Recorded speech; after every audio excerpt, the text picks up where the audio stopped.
If you want to know what type of costs are involved in buying a property, then this is the video you want to watch. Hello everyone, if you're new here, my name is Abbas Pardhan. I'm a property investor and I'm an owner of an estate agency called 10x Rising. On this channel, I share with you the insight of what we go through on a day-to-day basis that may help you on your property journey. If you've got any questions, please put them in the comment section below. Subscribe and hit the notification bell so you do not miss the next videos.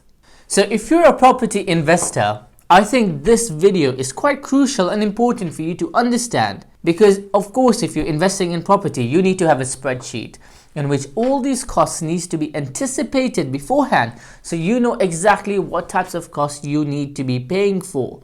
So if you don't have that amount saved up and you haven't anticipated these different types of costs, then you're going to struggle in buying or completing on the property and might just end up with having additional unnecessary fines on your plate. The first cost is the stamp duty, the SDLT, stamp duty land tax.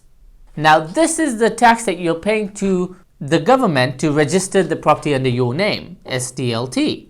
You will only pay stamp duty on properties that are costing over £125,000 for residential, unless you're a first-time buyer, so then there will be no stamp duty land tax up to £300,000. But if this is your second property, it's your second home or your second property that you're purchasing, then you will be paying 3% of the purchase price after the first £40,000. Of course, this will be implemented on whether you're buying a freehold property or a leasehold property, whether you're buying it outright or you're buying it with a mortgage. SDLT is something you will have to pay. Now, a good practice that you can do is that when you find the properties that you like and want to buy, you can head over to the government website, just write on Google, stamp duty calculator, UK government. Simple as that.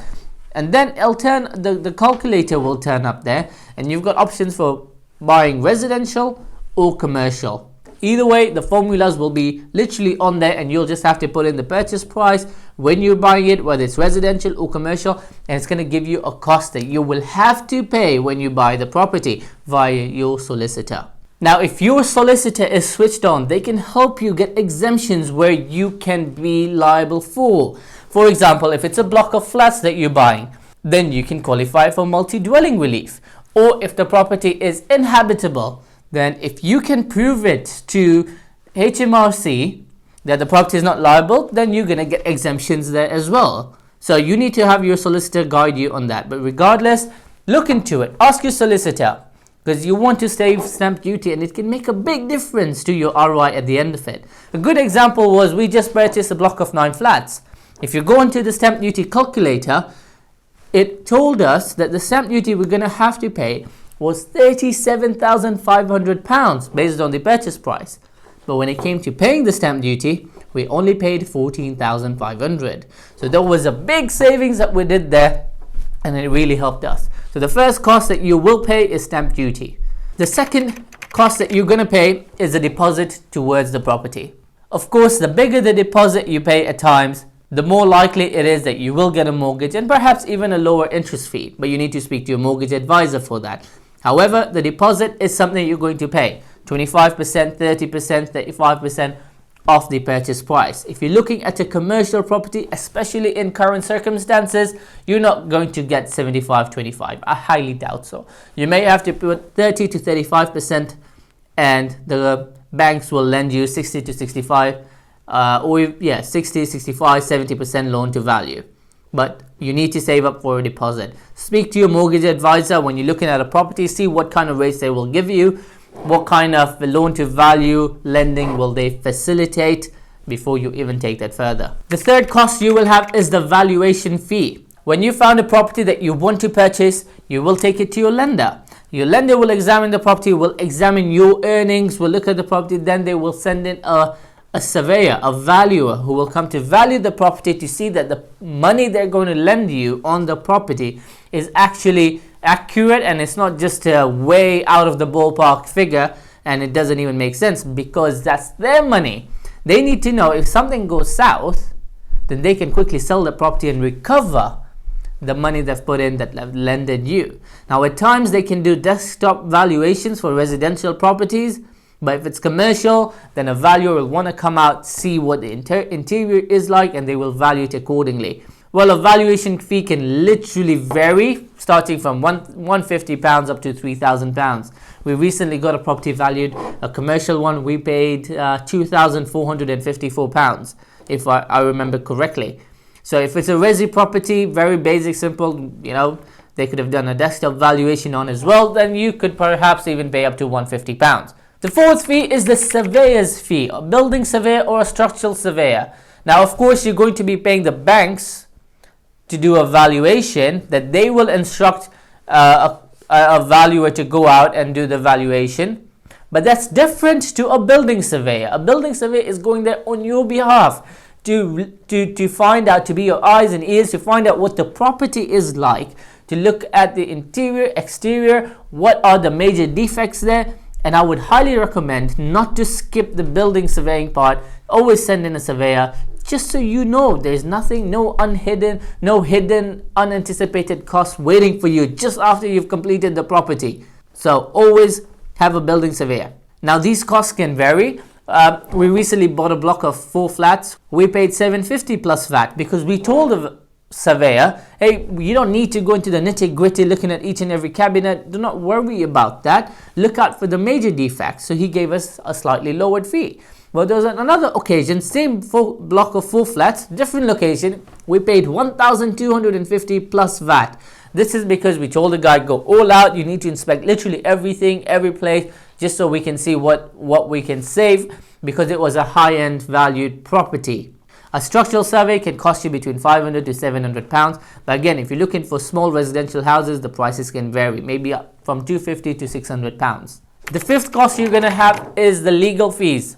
You're going to be paying your solicitor to look at the contract, do inquiries for you, and do all the searches. And the legal fees will generally vary between $850 to $1,500 plus VAT, of course. Now, if you're going to be doing the searches, you're going to be paying extra for the searches. In front of me, I just have the completion statement, a statement of accounts from my solicitor showing what fees we paid when we bought the property. So we had the stamp duty we paid. Then there was a land registry fee of £150. We had the drainage search of £60.79. We had the environmental search, which costed us £53. And there were some very small disbursements of transaction fees of £55, £10, etc. So they do add up to maybe approximately £300 to £500, depending on what searches you do for your property. The sixth fee that you will have is the estate agent fees. Now, it depends on how this property is sourced. Are you selling the property? Is it on the market? Are you paying a sourcer for it? Generally, if it's on market, you're selling it, the buyer does not have to pay any fees unless you're buying it off an auction. An auctioneer, from what I recall, last we were looking at a property in SDL, the fees was 4.7% of the purchase price. But if the property is on market, on Rightmove, Zoopla, you, the buyer, will not be paying anything, but the seller will. However, if you're buying a property which is off market from the sourcer, then you may have to pay between 1 to 2% plus VAT to be able to acquire that property. The seventh one is your mortgage fees. Now, it depends again which lender you go through. Are you using a mortgage broker in that? Because if you do, you're going to be paying at least 1% as an arrangement fee to your broker. However, if you're going directly to a lender, then perhaps that cost can also be eliminated and you may not have to pay the 1%. A couple of weeks ago, we refinanced a property with Together Money.